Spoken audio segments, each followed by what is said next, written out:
YPG, which is the Syrian Kurdish resistance, which the U.S. has been using to both fight Assad and to fight ISIS. But they've basically just been defending their region with the expectation they're going to have an autonomy once all the fighting is over.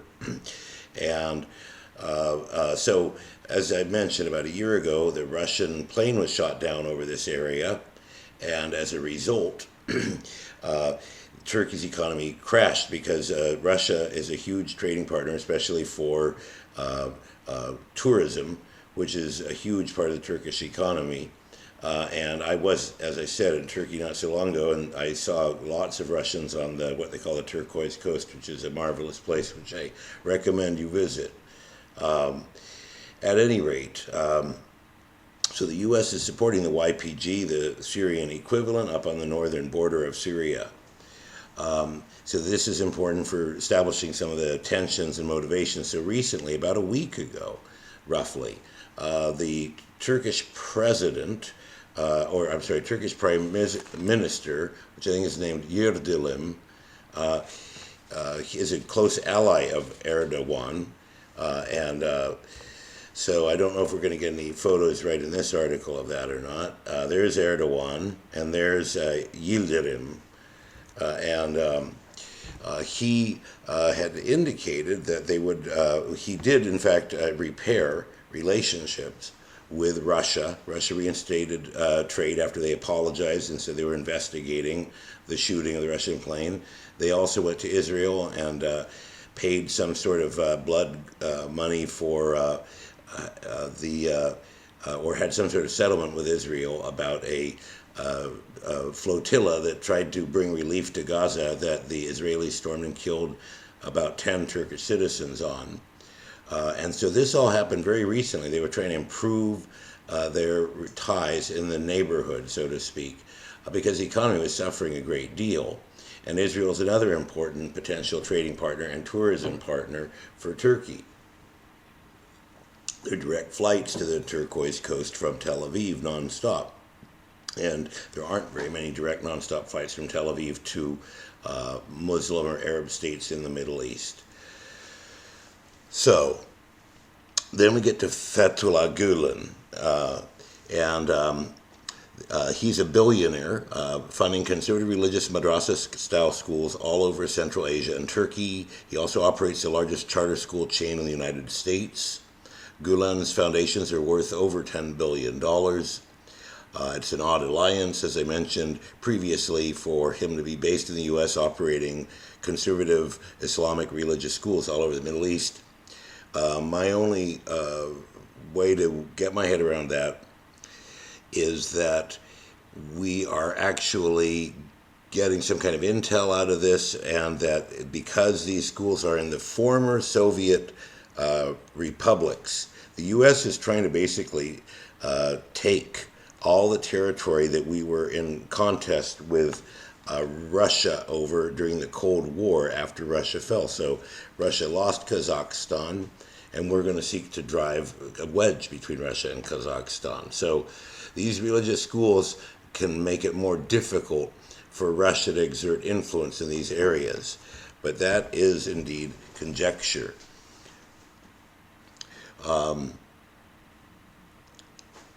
So, why was the coup so weak?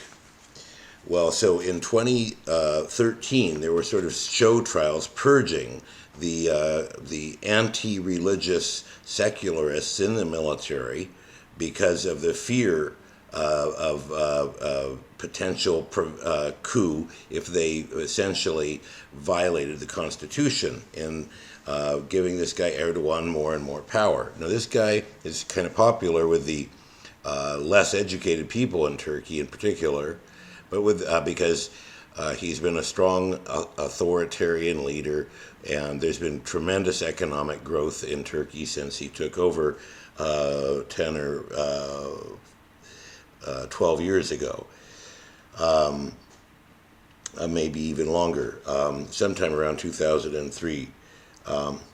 So in 2013, two things happened. Erdogan, I guess, felt powerful enough to conduct a purge of the military against the secular officers, And he also went after Gulen as well. And started to close down their schools and businesses because they had become too powerful in the Turkish economy. He attacked his two main enemies and what became to be his enemies. Now, Gulen supposedly is against the Turkish assistance to the war against Assad in Syria. And you should look at the other stuff I've done before on these types of subjects. The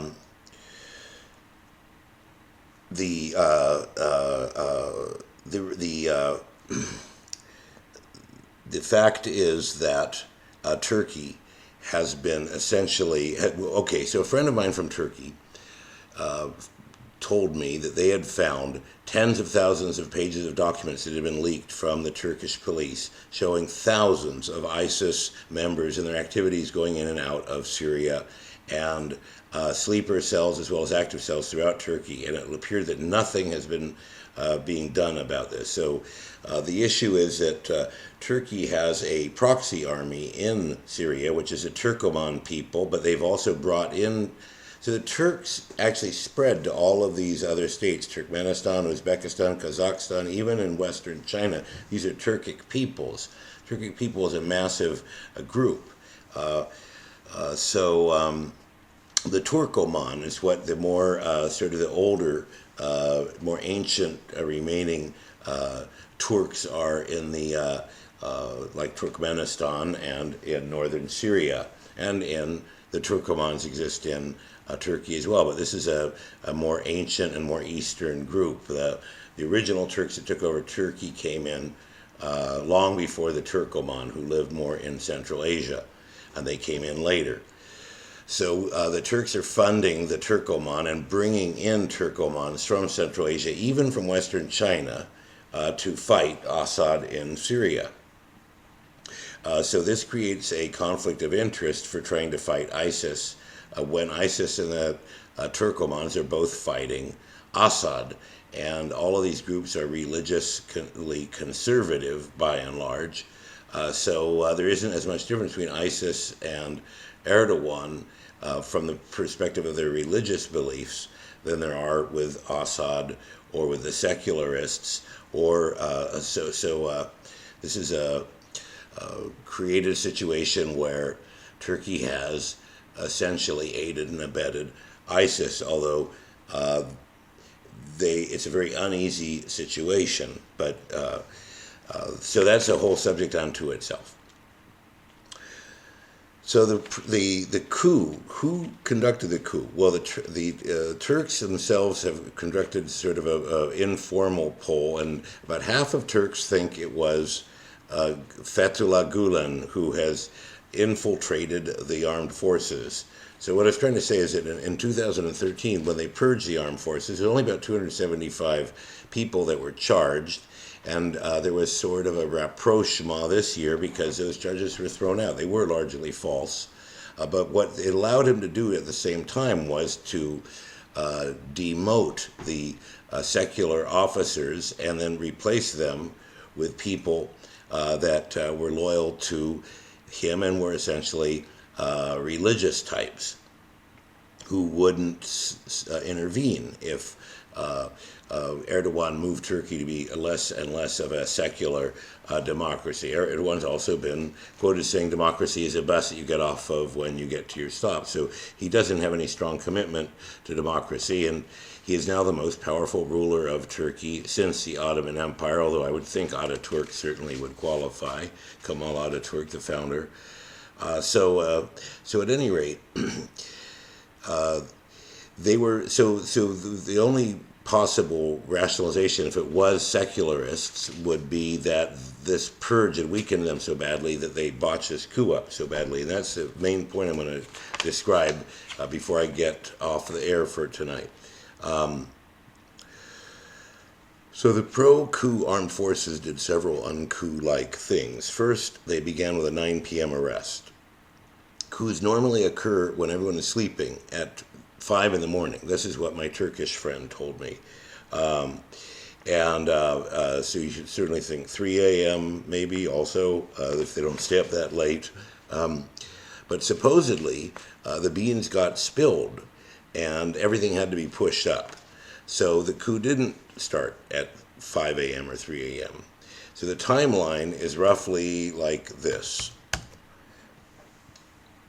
So at 9 p.m., there was an arrest of one of the top military men, and he was almost strangled to death with a belt, which is interesting because that's the old Ottoman technique, was strangulation. They would strangle all the brothers of the king when the king died and one of the sons became king. Unfortunately, this is one of the things that really weakened the Ottoman Empire, is they would kill off all the other rivals to the throne. So at any rate, that's how it began at 9 p.m. And the question I have is, how do we know that the beans were spilled? So then the next thing that we know on the timeline that I'm going to mention is at 11 p.m., 2 bridges separating European Istanbul from Asian Istanbul were closed. So let's see if I can do this here. Over here and out. Oh. And here and out. Okay, well, you can see here that this is the Marmara Denisi, I think is what it's called. And let's see if I can get it in a little bit closer. And so here in Istanbul, the straits were closed.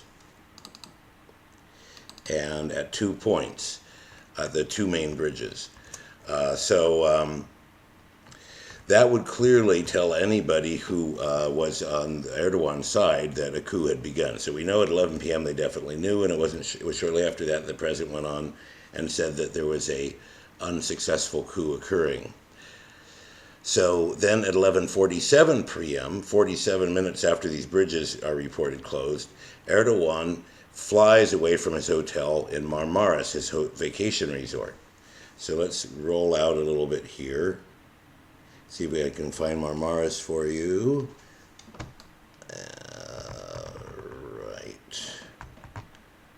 Okay, there's Bodrum. So we should have Marmaris right around here. So there it is. Marmaris is down here. So he leaves at 11:47 p.m. And there's a bunch of other stuff going on. At 12:23 a.m., he begins transmitting messages. At 1 a.m., he gives an interview from his iPhone while he's circling Istanbul with Turk CNN. At 1:13 a.m., tanks can be heard firing inside the airport. By 2:40 a.m., the coup has been broken at the airport because of the mass flood of civilians into the street. So people are saying these civilians are completely unarmed, they're quite heroic, but actually I had reports that they were armed with knives and guns, and photos show that. And this was something Sybil Edmonds said, and so I wanted to know, there are plenty of pictures of protesters that are armed. They were not all unarmed. So at any rate, so getting back to the timeline, at 2:40 he actually arrives in Istanbul airport. At 3:08 a.m., there are reports of bombing by helicopters of the Turkish parliament, and this killed a lot of people, about 80 people, I believe. And then at 4 a.m. is when the attack on his hotel in Marmaris occurs. So the first problem we described is that these coups don't occur early in the evening, and Turks have a vibrant night culture. So it's not like Topeka, Kansas, at 9 p.m. in Istanbul. Things are going on till late at night. So at any rate, the second problem here, and all the other coups occurred later. So the excuse is that it had to be pushed up. The second problem is the attack on the hotel in Marmaris. Why would it occur at 4 a.m. when the whole world knows for hours that he is left, and the transponders were left on his plane, so it could be tracked on public internet applications where he was, that he had left at 11:47 p.m. from Marmaris. So why wouldn't the coup plotters, as the very first thing, would be to seize Erdogan? So, this would be the worst service to secularists ever, to do something this stupid. Now, the Turks, as I said, when they were polled, 50% thought it was the Gulen people, which are religious conservatives that are